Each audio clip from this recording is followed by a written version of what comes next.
ओम नमो भगवते वासुदेवाय। नमस्कार दोस्तों, स्वागत है आप सभी का हमारे चैनल भक्ति ज्ञान में।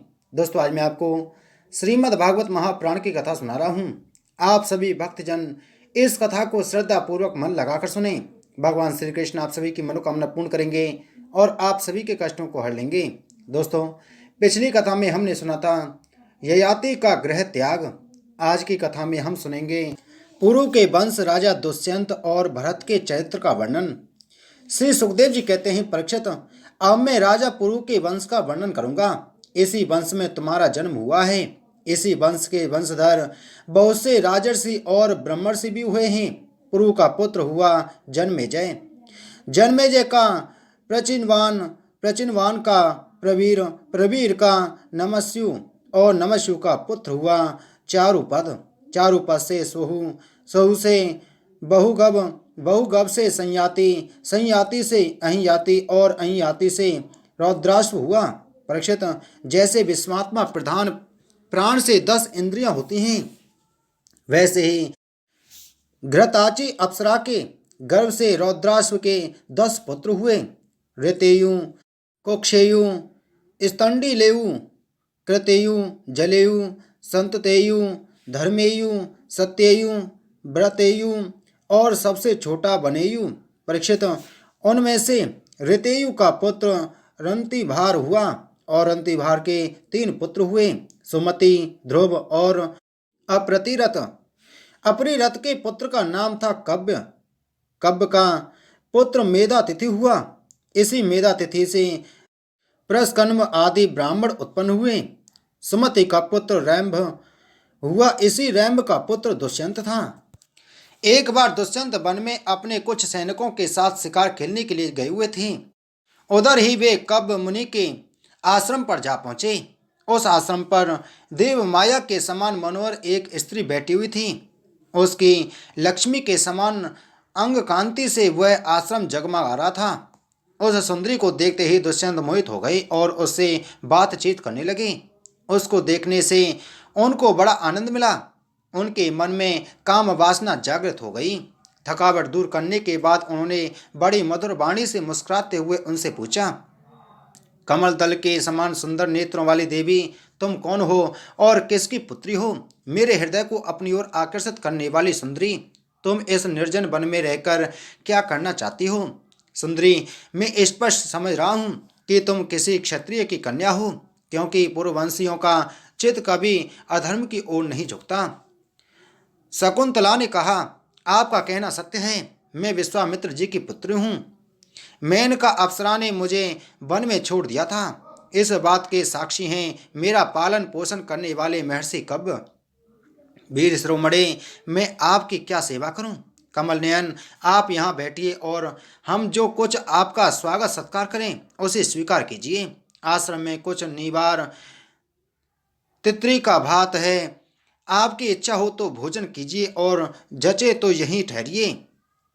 दुष्यंत ने कहा, सुंदरी, तुम कौशिक वंश में उत्पन्न हुई हो, इसलिए इस प्रकार का आतिथ्य सत्कार तुम्हारे योग्य ही है, क्योंकि राजकन्याएं स्वयं ही अपने योग्य पति को वरण कर लिया करती हैं।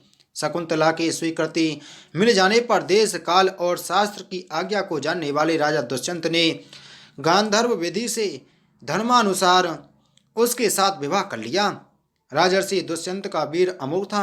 रात्रि में वहां रहकर दुष्यंत ने शकुंतला का सहवास किया और दूसरे दिन सवेरे वे अपनी राजधानी में चले गए। समय आने पर शकुंतला को एक पुत्र उत्पन्न हुआ। महर्षि कव्य ने वन में ही राजकुमार के जात कर्म आदि संस्कार विधि पूर्वक संपन्न किए। वह बालक बचपन में ही इतना बलवान था कि बड़े बड़े सिंगों को बलपूर्वक बांध लेता और उनसे खेला करता। वह बालक भगवान का अंशंसा अवतार था। उसका बल विक्रम अपरिमित था। उसे अपने साथ लेकर रमणीत रत्न शकुंतला अपने पति के पास गई। जब राजा दुष्यंत ने अपनी निर्दोष पत्नी और पुत्र को स्वीकार नहीं किया, तब जिसका वक्ता नहीं दिख रहा था और जिसे सब लोगों ने सुना, ऐसी आकाशवाणी हुई, पुत्र उत्पन्न करने में माता तो केवल धौकनी के समान है। वास्तव में पुत्र पिता का ही है, क्योंकि पिता ही पुत्र के रूप में उत्पन्न होता है। इसलिए दुष्यंत, तुम शकुंतला का तिरस्कार ना करो। अपने पुत्र का भरण पोषण करो। राजन, वंश की वृद्धि करने वाला पुत्र अपने पिता को नरक से उबार लेता है। शकुंतला का कहना बिल्कुल ठीक है। इस गर्भ को धारण करने वाले तुम ही हो। परीक्षित, पिता दुष्यंत की मृत्यु हो जाने के बाद वह परम यशस्वी बालक चक्रवर्ती सम्राट हुआ। उसका जन्म भगवान के अंश से हुआ था। आज भी पृथ्वी पर उसकी महिमा का गान किया जाता है। उसके दाहिने हाथ में चक्र का चिन्ह था और पैर में कमल कोश का। माभिषेक की विधि से राजाधिराज के पद पर उसका अभिषेक हुआ। भरत बड़ा शक्तिशाली राजा था। भरत ने ममता के पुत्र दीर्घतमा मुनि को पुरोहित बनाकर गंगा तट पर गंगा सागर से लेकर गंगोत्री पर्यंत 55 अश्वमेध यज्ञ किए।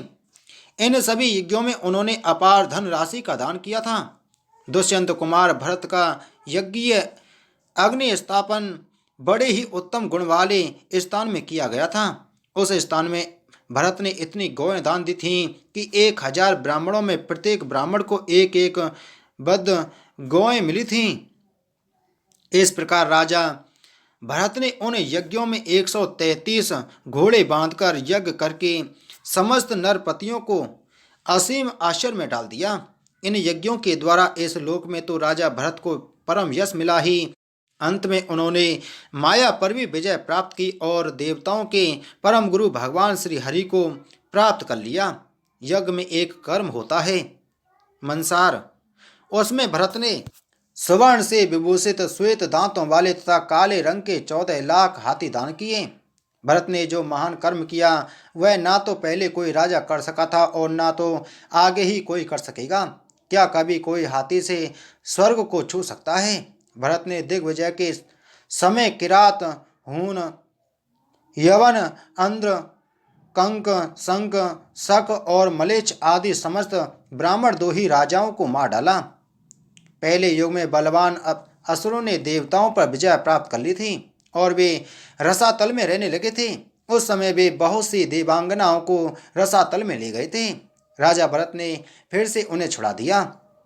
उनके राज में पृथ्वी और आकाश प्रजा की सारी आवश्यकताएं पूर्ण कर देते थे।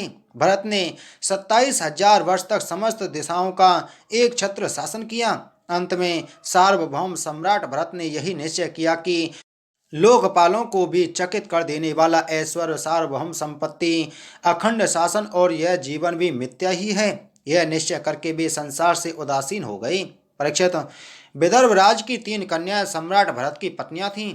वे उनका बड़ा आदर भी करते थे, परंतु जब भरत ने उनसे कह दिया कि तुम्हारे पुत्र मेरे अनुरूप नहीं हैं, तब वे डर गईं कि कहीं सम्राट हमें त्याग न दें। इसलिए उन्होंने अपने बच्चों को मार डाला।